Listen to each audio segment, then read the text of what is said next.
Hi and welcome. I am trying to learn biochemistry. Today, the cohesion of water molecules. And after we've done it, we're going to do shoulder impingement training.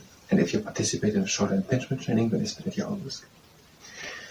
Cohesion of water molecules. And I don't know what cohesion means.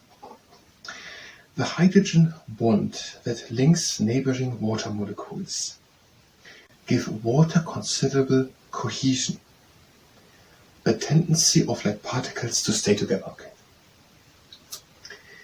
So water consists strongly out of hydrogen. It's H2O, so 2 hydrogen atoms and 1 oxygen atom. So water has a lot of hydrogen atoms in it. And they are linked together so that they don't fall apart. And these bonds are giving water a cohesion. That cohesion is that they have a tendency to stay together and not fall apart.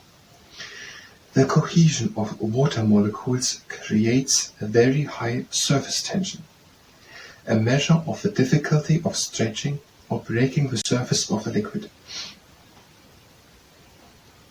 Okay, and the amount of which this bond between the 2 hydrogen atoms keeps them together accumulates them to the whole surface tension. And that is how much force is necessary to break the surface of the water liquid. You can see it if you fill a glass of water. You can see that you can fill it higher than the edges, and that is the amount, the surface tension through the cohesion through the water molecules, which pulls them together so that they don't fall over.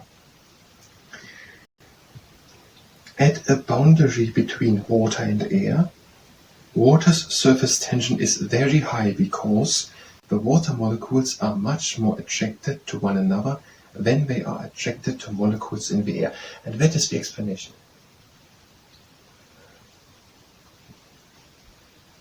Okay, attracted, that means they're pulling together like magnets. Like you have 2 magnets and they're pulling together, and that way the hydrogen want a little bit to pull together to the air molecules, but they really much don't want it. These hydrogen atoms in the water, they want to go to the other hydrogen in the water, and very much don't want it. They only want a little bit to the air ones, so they're saying now we're falling over. They're saying now I still want to clinch to the other one. And they're still clinging to the hydrogen atoms because they just don't want to pair up with the air.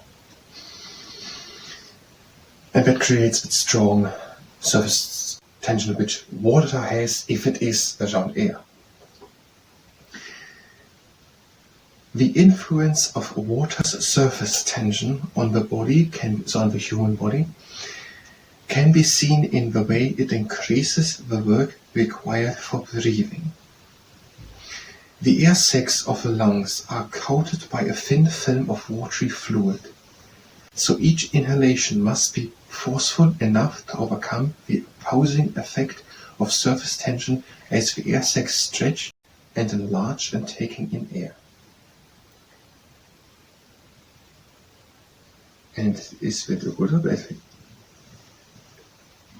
I think that is a good thing. If it would be a bad thing, it would be a major misconstruction.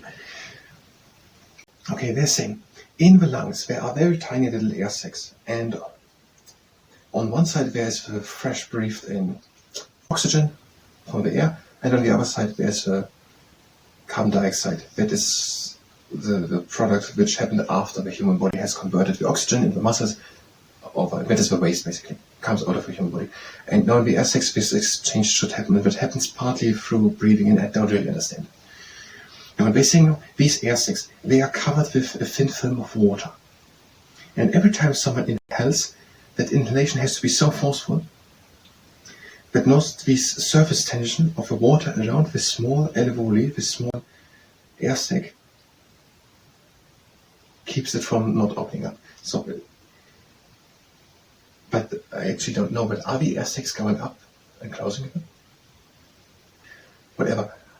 And I don't really know what we now mean with it. Okay, but we understood it so far. We understood basically at least one major thing and another also. Now the first thing is water is bound together with hydrogen. The 2 hydrogen atoms, there's also oxygen in it, H2O, 2 hydrogen and oxygen are in it, and they are bound together with a link, and that creates this cohesion, and that is what brings them together, and they want to stick together. So if you have no water in a glass, the hydrogen atoms inside water don't want to pair up with the air. They want to stick with reference with other hydrogens, and that is pretty strong and pretty much stronger when we want to go to the air. I think what we are indicating here is if that glass of water would not be in air, but in some other stuff, then it would go more fluent out of it. But the hydrogen does not want to bond up with air, and therefore it wants to stick to the hydrogen and does not fall over. It still wants to keep with the rest, only when it's really too much when it falls over. That is the first thing.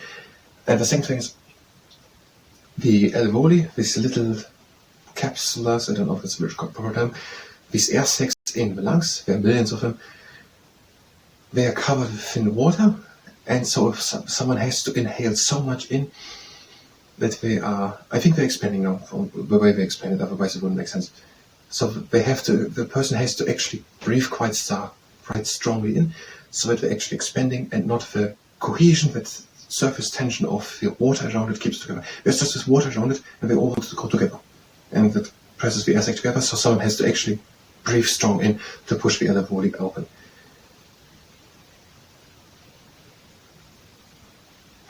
What is the beneficial thing of it?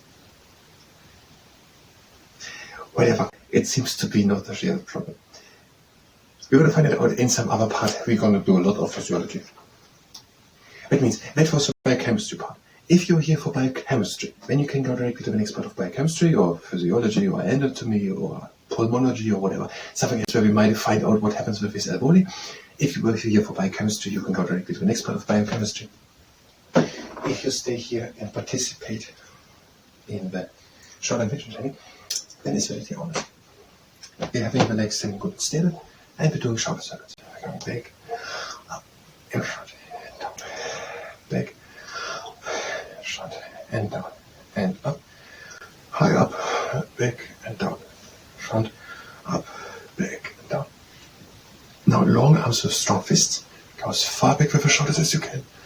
High up, and front, and down, again back, up, and front, and down, and backwards. Up, back, down, front, up, back. Now, legs wide apart, hinge a bit forward, into the knees, hinge forward, straight back, let the arms hang, and pinch the scapulars together. The accelerating motorcyclist exercise. Pinch the scapulars together. Make fists and lift the arms up and pinch the scapulars. Arms down, shoulders down. And now, stand tall and make long arms with fists and turn these arms to the inside. Lift your arms high up and bring them together. Now bring your shoulders down and press the shoulder blades into the rib cage and press the shoulder blades together. So, arms to the inside and lift the arms high up and together, shoulders down and together.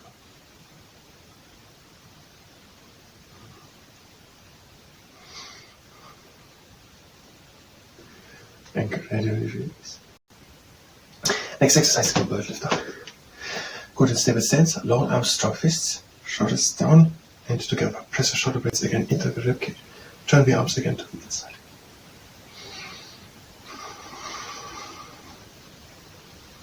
Arms to the outside, shoulders down and together. Arms to the inside, shoulders down and together. Arms to the outside, shoulders down and together. And gradually release. Arms to the sides, a bit in the front, turn the arms in front, shoulders down and together. So arms in front, shoulders down and together. Arms back, shoulders up and in front. And change. Arms in front, shoulders down and together.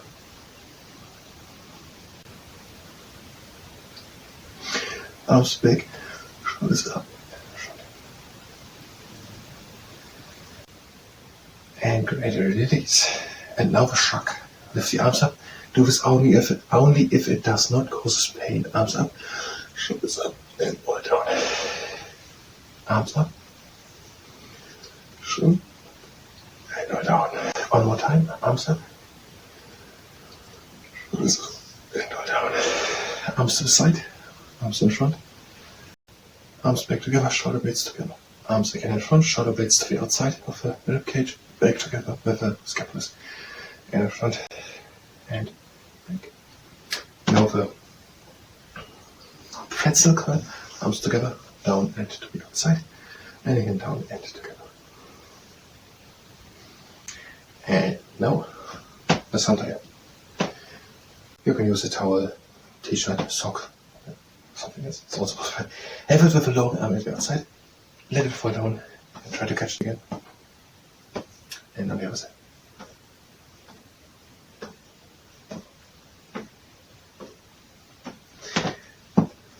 Now stretching the elephant trunk.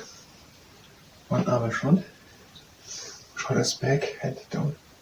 Pull the arm in, have flat fingers, try to relax the arm, go it back with the shoulder, turn the palm up to the sky.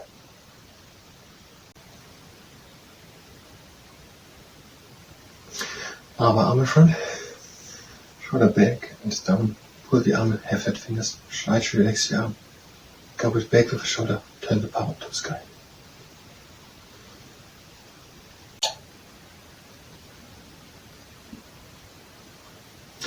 That was the shoulder and pain training. I thank you very much and until next time.